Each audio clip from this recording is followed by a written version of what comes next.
오늘부터 옆에 분들과 함께 인사 나누겠습니다. 참 잘 오셨습니다. 자, 이렇게 인사하겠습니다. 부활의 주님을 찬양합시다. 스칸디나비아라고 하는 나라에 한 어부가 있었답니다. 어느 날 그 어부가 자기의 사랑하는 아들과 함께 고기 잡으러 나섰습니다. 옛날인가 봐요.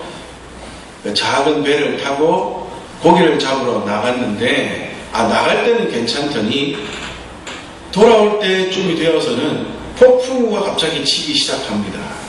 그래서 이 어부가 탄 배는 나뭇잎처럼 바다를 바람에 이리저리 표류하게 되었습니다. 그러다가 시간이 계속 흘러서 깜깜한 저녁이 되었습니다.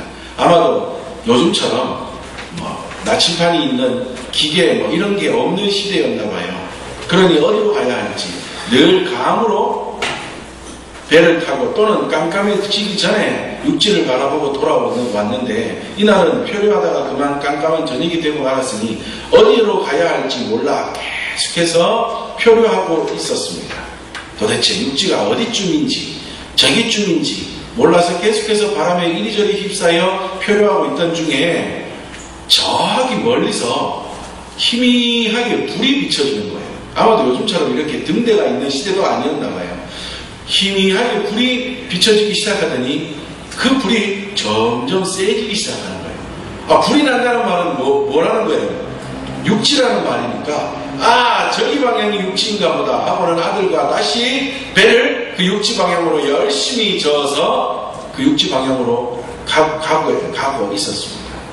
아니나 다를까 그곳이 바로 육지였어요. 그리고 그 불이 무언가 봤더니 어디선가 불이 나서 그냥 활활 타오르는 불길이었습니다. 그래서 열심히 노를 저어서 육지에 당도하게 되었는데 봤더니 그 육지 그 마을은 자기의 마을이었고 자기의 배가 도착하는 것을 보자마자 한 여인이 울며 불며 쫓아오는 거예요. 누군가 하고 봤더니 자기 부인이 남편을 보더니 이 깜깜한 저녁에 돌아왔다고 반가워서 울고 불고 하는 게 아니라 대번에 남편을 만나자마자 하는 말이 여보 미안해요. 제가 저녁밥을 하다가 실수로 그만 집에 불을 내고 말았어요. 그래서 온 집안이 다 타버렸어요. 여보 미안해요 울고 불고 엉엉 울고 있었어요. 그랬더니 남편이 하는 말은 뭐라 그랬겠습니까? 고마워요. 불 내줘서 고마워요. 당신이 낸 불이 아들과 나를 살리는 불이었습니다. 망하는 불이 아니고 집이 헐락 타버려서 망하는 불이 아니라 남들이 보면 망하는 불처럼 보이지만 당신이 낸 그 불이 나와 사랑하는 우리 아들을 살리는 불이 되었어요. 여보 불 내줘서 고마워요. 그렇게 하고는 온 가족이 그렇게 부둥켜 안고 감사하면서 울었답니다. 예수님은 죽으셨습니다. 그것도 죄인으로 죽으셨습니다. 그런데 예수님은 죄가 없으신 분인데 죄인으로 죽으셨대요. 이 여인이 내었던 불이 망하는 불인 줄 알았는데 알고 봤더니 살리는 불인 것처럼 우리 예수님이 죄인이 아니신데 죄인으로 죽으신 것, 계속해서 말씀을 드리겠지만 결론부터 말씀드리면 여러분 우리 예수님이 죽으신 그 죽음이 망하는 죽음처럼 보였다고요. 그때에는 예수님과 함께했던 제자들도 예수님의 죽음이 망하는 죽음처럼 보였다. 끝인 것처럼 보였다고요. 이제는 더 이상 예수님과 함께 있을 수 없는 줄 알고 자신이 다시 고기를 잡으러 돌아가려 하고 자신의 옛날 생활로 돌아가려고 하는 것처럼 예수님의 죽음은 그 예수님을 따르던 사람들에게 있어서 망하는 죽음처럼 보였습니다. 더군다나 예수님은 죄인이 아니신데 죄인으로 죽으셨답니다. 베드로전서 2장 22절에 그는 죄를 범하지 아니하시고 그 입에 거짓도 없으시며 고린도후서 5장 21절에는 하나님이 죄를 알지도 못하신 이를 우리를 대신하여 죄로 삼으신 것은 우리로 하여금 그 안에서 하나님의 의가 되게 하려 하심이라 말씀합니다. 우리 예수님은 죄가 없으실 뿐 아니라 죄를 알지도 못하시는 분이랍니다. 그런데 그러한 예수님이 죄인으로 죽으셨대요. 그것도 여러분 어떤 죄목이 있는지 아십니까? 처음에는 성전 모독죄가 예수님께 있었어요. 예수님이 유대인들과 함께 특히 대제사장들, 서기관, 바리새인들이 아마도 지켜보고 있었는지 아니면 그의 소문을 들었는지 예수님이 유대인들과 함께 이런 얘기를 했었어요. 이런저런 얘기를 하다가 보니 유대인들이 자꾸만 성전에 매여 있어요. 건물 성전에. 그러니까 구약에 머물러 있는 거예요. 여러분, 예수님이 이 땅에 오신 이유가 뭐라고요? 우리를 구원하시기 위해서. 그렇다면 이제까지는 하나님을 믿는 자들이 예수님이 오시기 전까지의 사람들은 하나님을 믿기는 믿어도 구원을 받지를 못했던 걸까요? 완전하지를 못했다는 거예요. 그 방법이 완전하지를 못했다. 그래서 그때의 구원을 받았다 못 받았다는 우리가 말할 수 있는 것은 아니지만 완전하지는 못했어요. 성전을 통하여 제사를 통하여 그러니까 구약의 제사 예배를 통하여 하나님께 나아가고 예배를 하기는 하지만 완전하지를 못했다고요.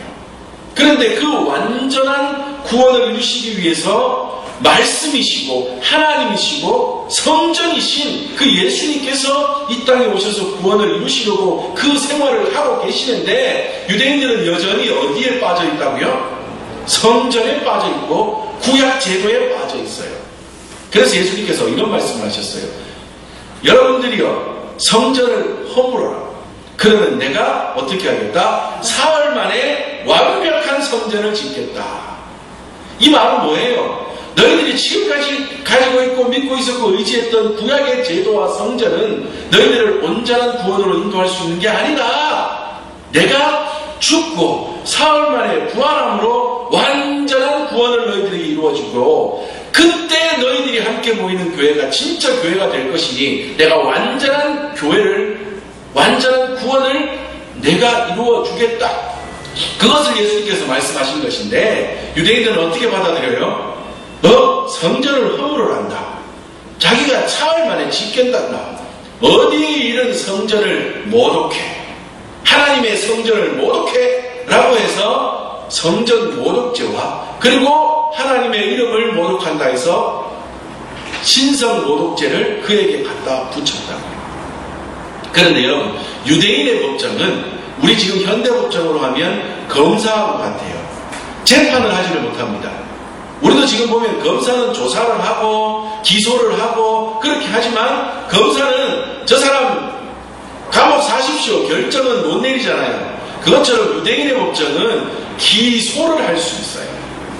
그런데 유대인의 법정이 검사가 되어서 기소를 어디에 있나 하면 로마 법정에 있어요. 그러면 로마 법정은 재판관하고 똑같은가 봐요. 로마 법정에서는 이 사람을 죽여라, 감옥 살려라 결정을 할 수 있어요. 그런데 여러분 유대인들이 성전 모독죄와 그리고 하나님의 이름을 모독하는 신성 모독죄를 로마의 법정에 가지고 가서 기소하면 로마인들은 그걸 받아들일까요? 안 받아들일까요? 로마인들은 하나님하고 상관없는데 예루살렘 성전과는 상관이 없는데 그것을 못 받아들여요. 안 받아들여요. 그러니 유대인들이 다시 덤탱이를 씌울 때 뭐를 씌우느냐 하면 예수 저가 메시아라고 합니다. 당시에 로마에는 누가 신이었다고요? 왕이 신이었잖아요. 그리고 자신들이 믿는 우리가 잘 아는 뭐 로마의 신화 이런 게 있잖아요. 그죠? 그런 신이나 그런 신의 아들 신격이 누구예요? 왕이다. 그렇게 믿고 있었던 사람들인데 그 사람들에게 예수님이 누가 왕이라고 말하고 누가 신이라고 말하는 거예요? 예수 자신이 신이라고 말하고 예수 자신이 왕이라고 말하니 신성 모독죄다. 그리고 왕을 넘어서려고 한다. 라는 죄목을 갖다 붙이게 되는 거예요. 그러니 신성 모독죄가 예수님께 붙게 되고 그 다음에 왕이 되어서 어떻게 하겠다? 나라를 뒤집어 버리겠다. 봐라! 예수가 가는 곳마다 사람들이 우르르 몰려다닌다. 그래서 곧 구테타가 일어날 거다. 우리가 이해하기 쉬운 말로 하면 뭐예요? 내란 음모죄. 내란 음모죄. 그리고 국민 선동죄. 국민들이 자꾸 마음을 뒤섞어서 곧 구테타를 일으킬 사람이 예수다 라고 죄목을 붙여서 유대인의 법정에서 로마의 법정으로 기소하게 됩니다. 그래서 예수님이 죄명기, 이 모든 게 한마디로 하면 예수님 십자가에 달리실 때 그 위에 패가 붙었는데 그 패에 뭐라고 쓰여 있었냐면 유대인의 왕. 저가 자칭 유대인의 왕이라 하여 자신이 왕이라고도 하고 자신이 신이라고도 하면서 국민들을 선동하여 내란을 음모했다라는 모든 죄가 이 유대인의 왕이라는 한마디 속에 다 내포되어 있어서 그 죄목으로 예수님이 유대인의 법정에서 로마 법정으로 기소를 받게 되는 겁니다. 그리고는 예수님께서 로마의 법정에서, 물론 빌라도 총독은 아무리 봐도 예수님은 죄가 없다 해가지고 6월, 그러니까 명절 특사로 예수님을 풀어주려고 하는데 대제사장들이 국민들을 다시 선동을 시켜서 예수님을 죽여라고 말하게 하여서 그들이 예수님의 십자가에 못 박으라고 외침으로 빌라도는 어쩔 수 없어서 내가 예수를 십자가에 못 박는 사형을 언도하기는 하지만 이거는 내 뜻이 아니다라는 의도에서 뭐를 하게 돼요? 손을 씻어요. 나하고는 상관없다 라고 하면서 손을 씻기까지 하면서까지 그는 빠져나가려고 했지만 결국에는 예수님께서는 십자가의 죽음을 맞이하시게 됩니다. 나중에 기회가 되면 이 빌라도에 대해서도 한번 함께 살펴보면 좋겠지만요. 여러분, 빌라도가요. 그러니까 자리에 있는 사람이 책임을 다해야 된다는 게 빌라도를 보면서도 우리가 너무나 잘 알 수 있어요. 끝까지 예수님을 차라리 그러면 잘못이 없다고 내놓든지 아니면 뭐 해야 될 텐데 빌라도는 나는 잘못 없다 라고 하면서 빠져나간 것처럼 보이지만 우리는 사도신경을 통해서 뭐라고 고백을 합니까? 빌라도에게 고난을 받으사. 이게요, 참 진짜 책임을 다해야 될 자는 책임을 다하지 않으면 큰일 날 수 있다는 것을 빌라도를 통해서도 우리가 함께 알 수 있어요. 나중에 기회가 되면 함께 말씀을 한번 살폈으면 좋겠습니다. 여하튼 빌라도에 의해서 사형을 언도받은 예수님께서는 이제 로마의 군관들에게 고난을 받으시고 고문을 받으시고 그리고는 십자가를 지시고 골고다 언덕에 올라가 십자가 처형을 당하시게 됩니다. 근데 그 모든 것도 너무나 끔찍한 고난이었습니다. 예수님이 다른 사람보다 더 빨리 십자가에서 죽음을 맞이했다고 그러잖아요. 어떤 사람들은요, 십자가에 매달아 놓으면 일주일 동안 안 죽는답니다. 손목에, 발에 못을 박았으니 피가 조금씩 빠져서 일주일 동안이나 그 고통을 겪다가 죽는답니다. 그런데 우리 예수님은 단 몇 시간 만에 숨을 거두셨잖아요. 그래서 심지어는 군인들이 뭐 진짜 죽었나 안 죽었나 싶어서 창으로 옆구리를 찔러 남은 피와 물이 한꺼번에 다 쏟아지도록 예수님은 그렇게 빨리 숨을 거두셨는데 우리 예수님은 아마도 의사들이 말하기를 전에도 말씀드렸잖아요. 아마도 너무나 과다출혈로 인하여 심장 쇼크샷가 안 됐을까 보겠습니다. 여하튼 그런 끔찍한 고난 가운데 우리 예수님은 십자가에서 죽음을 맞이하셨습니다. 그런데 여러분, 왜 죽으셨습니까? 우리 예수님이 왜 망하는 길처럼 보이는, 왜 아무것도 안 되는 것처럼 보이는, 왜 이렇게 끔찍하고 비참한, 더군다나 당시의 십자가 사형은 극악무도한 사람들이나 정말 가장 극심한 죄인들이나 당하는 십자가 처형인데 그 십자가 처형을 왜 예수님께서 당하시면서 비참하고 수치스러운 모습으로 죽음을 맞이하셨을까요? 그것을 보던 제자들이 아이고 그만 집으로 돌아갈란다 라고 느낄 정도로 왜 망하는 것처럼 보이는 그 십자가의 길을 가셨을까요? 왜냐하면 우리를 살리시기 위해서 그렇다. 우리를 구원하시기 위해서 그렇다고요. 늘 말씀드립니다. 에베소서 2장 1절 그는 허물과 죄로 죽었던 너희를 살리셨도다. 죄로 인하여 죽었던 우리들 마치 산 것처럼 보이나 우리의 영혼은 죽어있는, 몸은 사는 것처럼 보이고 밥은 먹으면서 숨은 쉬면서 살아가는 것처럼 보이나 죄로 인하여 영원히 죽었던 우리들을 다시 살리시기 위하여 예수님께서 십자가에서 그 고난을 받으시며 죽으셨다는 겁니다. 에베소서 2장 2절에서 3절 말씀에 그때에 너희는 그 가운데에서 행하여 이 세상 풍조를 따르고 공중의 권세 잡은 자를 따랐으니 곧 지금의 불순종의 아들들 가운데에서 역사하는 영이라. 전에는 우리도 다 그 가운데에서 우리 육체의 욕심을 따라 지내며 육체와 마음의 원하는 것을 하여 다른 이들과 같이 본질상 진노의 자녀이었더니. 원래 우리는 누구의 자녀였다고요? 진노의 자녀, 마귀의 자녀로서 우리가 하고 싶은 대로 죄악 가운데서 죽은 채로 살아가는 우리들이었는데, 그러한 우리들을 예수님께서 살리시기 위하여 십자가 고난을, 십자가 죽음을 통하여 죽으셨다는 거예요. 왜 그러면 십자가를 통하여서 그랬느냐? 우리 지난주 선고 재활원 가서 우리 예배를 통해서도 잠시 말씀을 드렸잖아요. 왜 그러면 왜 예수님이 십자가를 통하여서 죽으셔야만 했을까? 왜냐하면 우리의 죄를 누가 용서해 줄 수 있기 때문에요. 죄 없는 자가 죄 있는 자를 용서해 줄 수 있기 때문에. 그런데 이 땅에는 죄 없는 자가 있어요? 없어요? 없습니다. 그래서 유일한 방법인 하나님이신 예수님이 사람의 몸을 입고 이 땅에 오심으로 죄가 없으신 예수님으로 이 땅에 오셔서 죄 있는 우리들을 위하여 대신 죽으시고 부활하심으로 악의 권세에 대하여 이기시며 모든 죄의 값을 치러주시는 방법밖에 없으셔서, 그리고 그 피 흘림을 통하여 우리를 구원하실 수 있기에 십자가를 통하여 죽으셨다. 다시 말하면 우리를 살리시고 우리를 구원하시려고 예수님께서 십자가에 죽으셨습니다. 나를 살리시려고 예수님께서 십자가에 죽으셨는데, 그 예수님의 죽으심이 별 감흥이 없고 별 감동이 없고 내게 깊이 다가오지 않는다면 우리는 너무나 심각한 인간이에요. 너무나 심각한 인간이라고.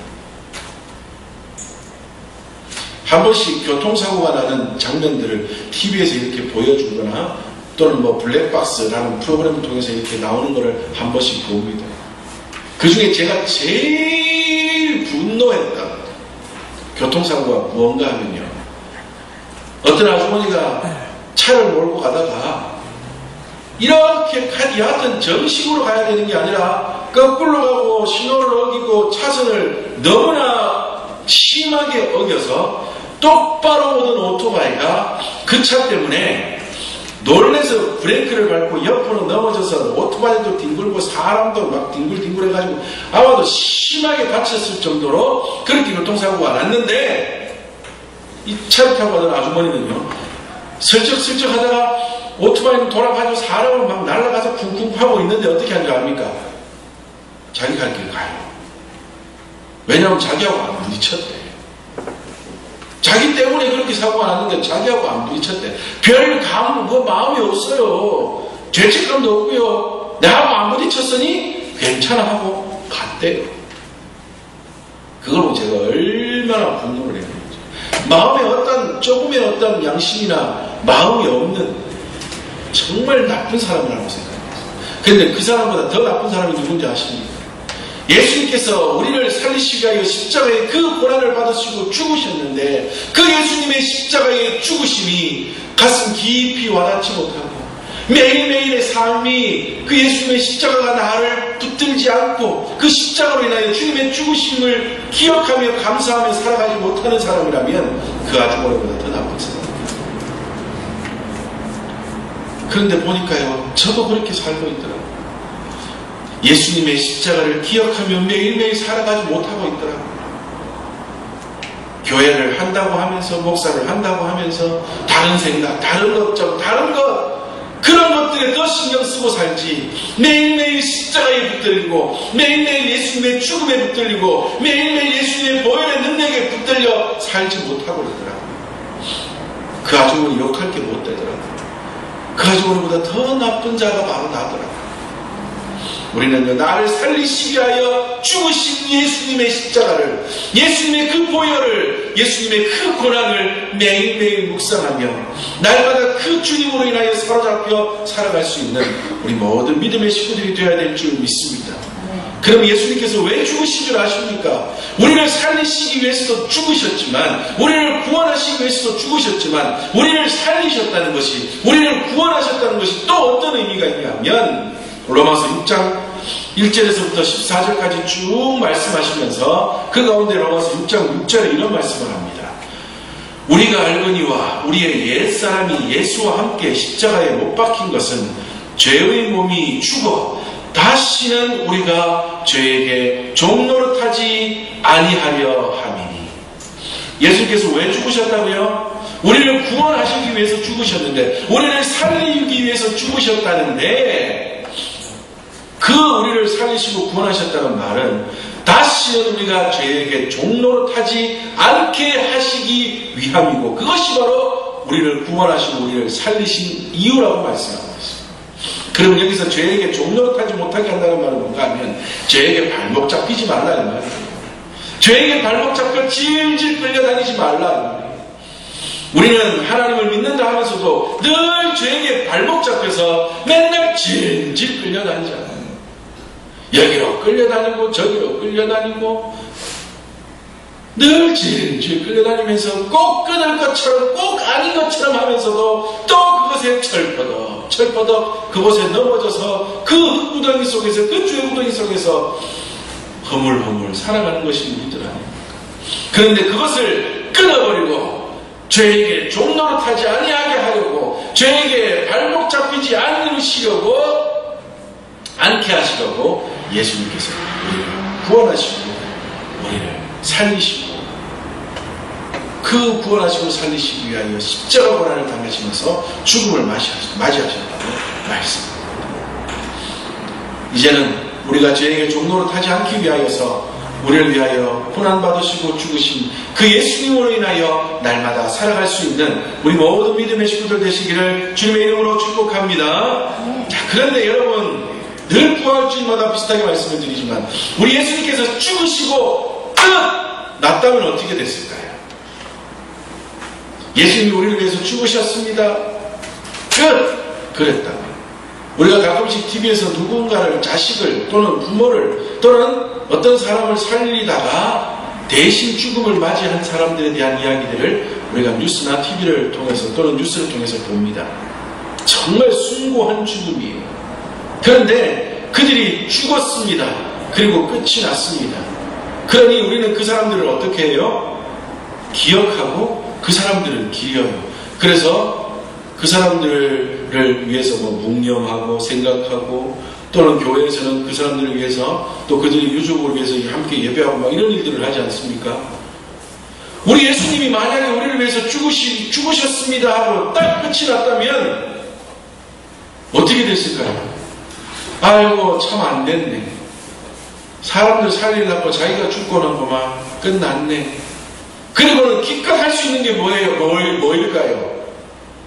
우리가 맨날 예수님이 죽으신 날이랍니다. 1년에 한 번씩 모여가 뭐 하겠어요?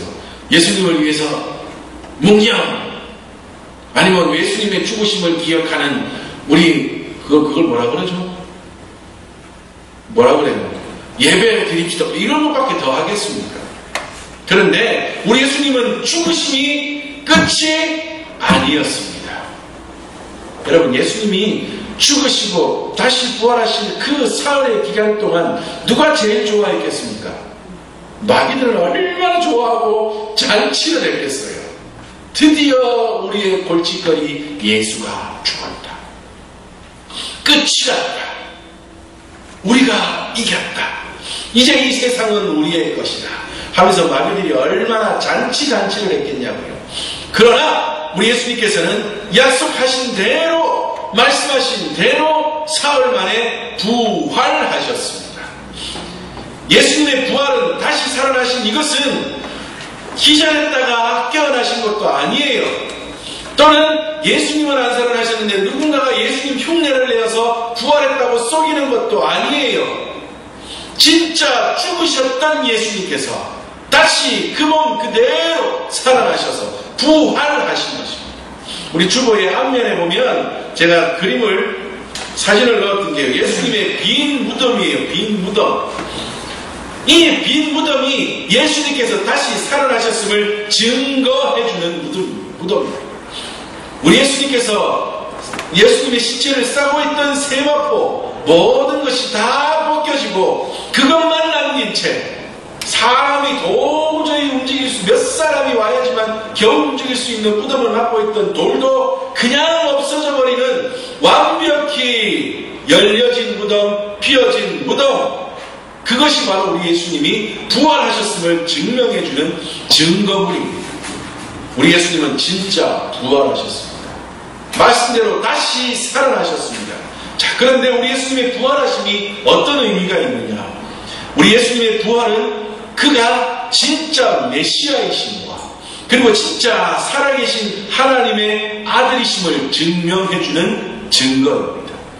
이제까지 자기가 메시아라고 자기가 하나님의 아들이라고 말하며 지내왔던 예수가 죽었는데 죽음에서 끝이 났다면 그가 진짜 메시아였는지 그가 진짜 하나님의 아들이었는지 알 길이 없었겠지만 예수님이 부활하심으로 진짜 메시아였네, 진짜 하나님의 아들이었네 하는 것을 증명해 주셨다. 고린도전서 15장 20절에 그러나 이제 그리스도께서 죽은 자 가운데서 다시 살아나사 잠자는 자들의 첫 열매가 되셨도다 말씀합니다. 왜? 이제까지는요 죽은 자가 살아나는 일이 없었기 때문에요. 죽은 자가 살아나는 역사가 없었기 때문에요. 그러면 여러분 머릿속에 지금 떠오르는 이름 한 명 없습니까?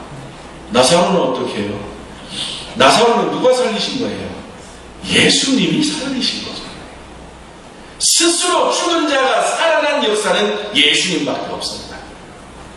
그러니 예수님의 부활하심으로 다시 살아나심이 진짜 그가 사람이지만 진짜 하나님이신 것과 그리고 그가 참된 메시아이심을 증명해주는 증거가 된다는 겁니다.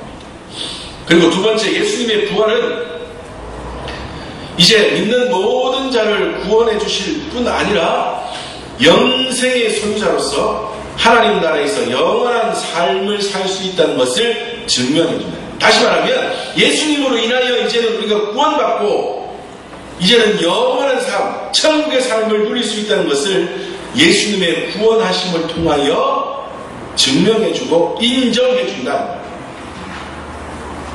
세 번째로 예수님의 부활은 예수님이 말씀하셨던 것처럼 그가 생명이요 부활이심을 또한 증명해 줍니다. 예수님께서 나사로를 살리시는 과정에서 요한복음 11장 25절에 이런 말씀을 합니다. 나는 부활이요 생명이니 나를 믿는 자는 죽어도 살겠고 살아서 나를 믿는 자는 영원히 죽지 아니하리라 말씀하십니다. 나는 뭐라고요? 부활이요 생명이다. 내가 너희들을 구원의 길로 인도하여 나를 믿는 자는 죽어도 다시 살아나겠고 살아서 나를 믿는 자는 영원히 죽지 아니할 것이다. 이 말은 뭐예요? 조금 전에 말씀드린 것처럼 영원한 천국을 누릴 것이다. 구원 백성으로 하나님 나라의 그 기쁨의 삶, 천국의 삶을 누리게 될 것이다 말씀해 주셨는데 예수님께서 진짜로 사흘 만에 부활하심으로 하셨던 그 말씀이 뭐임을, 사실임을 증명해 주셨습니다. 마지막으로 무엇보다 중요한 것이요, 예수님의 부활하심은 승리예요.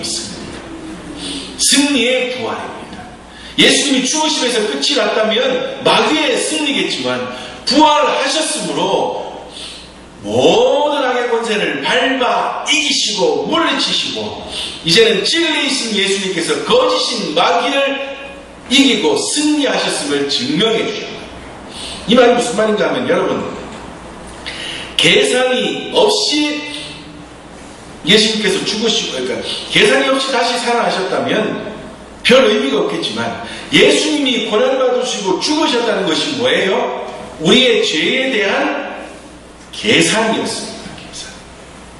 마귀가 요구하는 게 그거였어요. 마귀가 요구하는 것이 예수님의, 그러니까 이 우리 인류 사람들의 죄의 값이었는데 죄의 값을 대신 누군가가 치러라. 그러면 내가 그들을 내어주리라. 이런 의미였다고요. 그런데 예수님께서 고난받으시고 죽으심으로 그 계산을 치르신 거예요. 다 치르신 거예요. 계산은 끝이 났습니다. 십자가에 죽으시고 부활하심으로 죽으심으로 계산은 끝이 났어요. 마귀에게 줘야 할 계산은 끝이 났어요. 마귀는 예수님이 부활하실 것을 믿지 않았기 때문에 죽으신 것 자체가 온 인류의 죄에 대한 값과 맞먹는다고 생각했다 이 말이에요. 모든 죄에 대한 인류에 대한 죄 그 값이 대신해서 너만 죽으면 돼 이 말이에요. 마귀는 그것을 요구했다고요. 그러므로 예수님께서 그 죽음을 통하여 값은 다 계산하셨어요. 끝이 났어요. 그런데 사흘 만에 부활하심으로 어떻게 됐어요? 값은 다 치러졌는데 이제 내가 부활하였으니 마귀에 대한 모든 권세를 밟아 이기셨다 이 말이에요.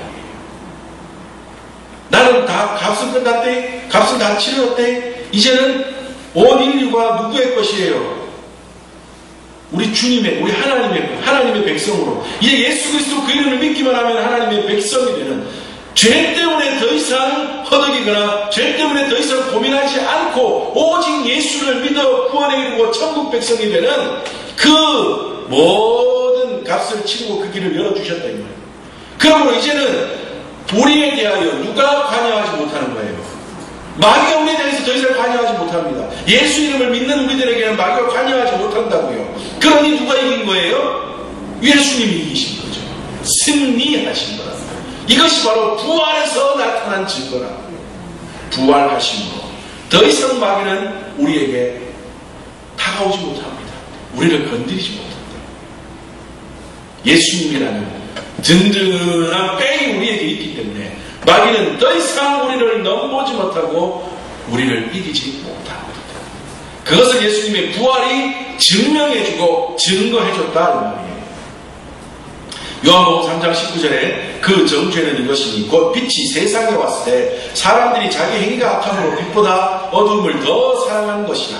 예수님은 빛으로 오셨지만 세상 사람들은 알지 못했어요. 그러나 예수님께서 부활하심으로 빛으로 오신 그 예수님께서 부활하심으로 그 어두운 모든 것들을 밟아 이기시고 승리하셨다 이 말입니다.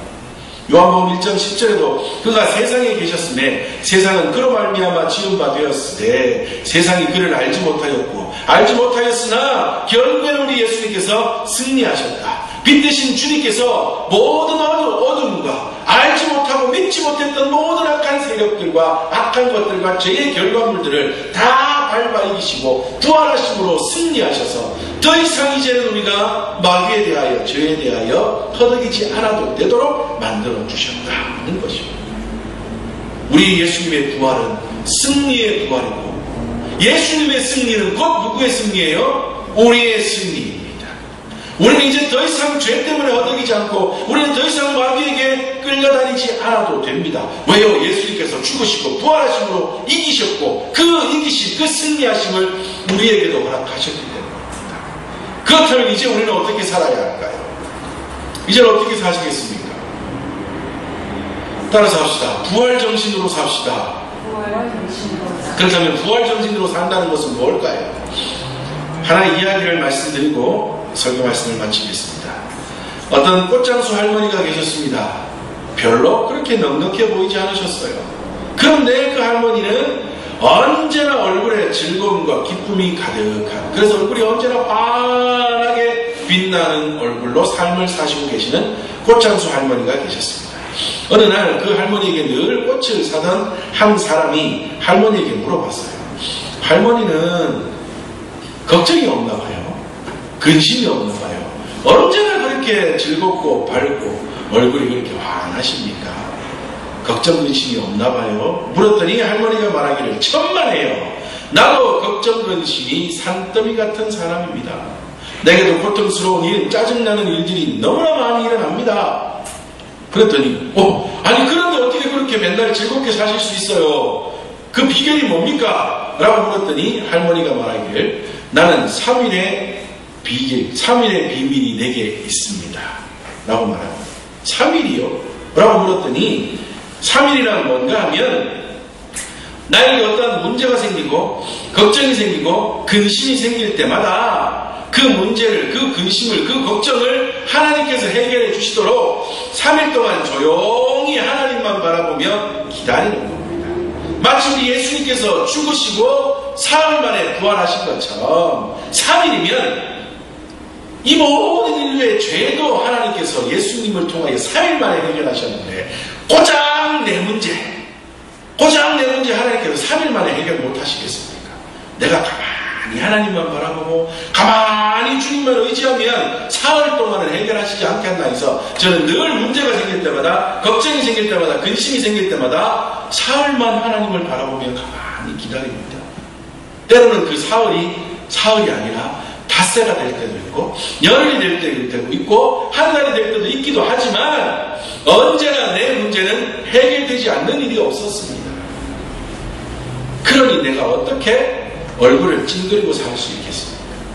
언제나 나의 삶 가운데 걱정과 근심과 문제를 해결해 주시고 나의 삶을 언제나 기쁨의 삶과 구원의 삶으로 인도해 주시는 우리 하나님이 계시는데 어떻게 내가 얼굴을 찡그리고 살 수 있겠습니까? 나에게는 3일의 비밀, 3일의 은혜가 있습니다. 라고 이야기합니다. 우리가 부활정신으로 산다는 것은 바로 이것입니다. 사흘이라고 꼭 사흘이 아니라 우리가 걱정, 근심이 생길 때마다, 우리의 삶 가운데 문제가 생길 때마다, 내가 하나님 앞에서 자꾸만 흔들릴 때마다 뭐 하면 되는 거예요? 하나님 앞에 가만히 기다리며 그 하나님의 은혜를 구하며 하나님을 바라보고 의지하기만 하면, 그러면 사흘, 아니 닷새, 아니 좀 더 긴 시간이 될 수는 있겠지만 결국에는 하나님께서 우리의 모든 삶의 문제를 해결하시고 우리를 의의 길로, 우리를 은혜의 길로, 우리를 행복의 길로, 우리를 사명 가운데 승리할 수 있는 길로 인도하여 주실 것입니다. 오늘 이 말씀 잘 기억하시면서 오늘 부활주일 우리를 위하여 죽으시고 부활하신 그 주님 기억하며 감사하며 그 부활정신으로 앞으로의 모든 날들의 삶을 살아 날마다 기쁨 가운데 승리하며 날마다 기쁨 가운데 하나님 앞에 영광을 올려드리며 살아갈 수 있는 저와 우리 모든 믿음의 식구들 되시기를 주님의 이름으로 축복합니다. 아멘. 우리 함께 찬양하겠습니다. 벌써 시간이 조금 지났지만 우리 함께 찬양하고 잠시 기도하겠습니다.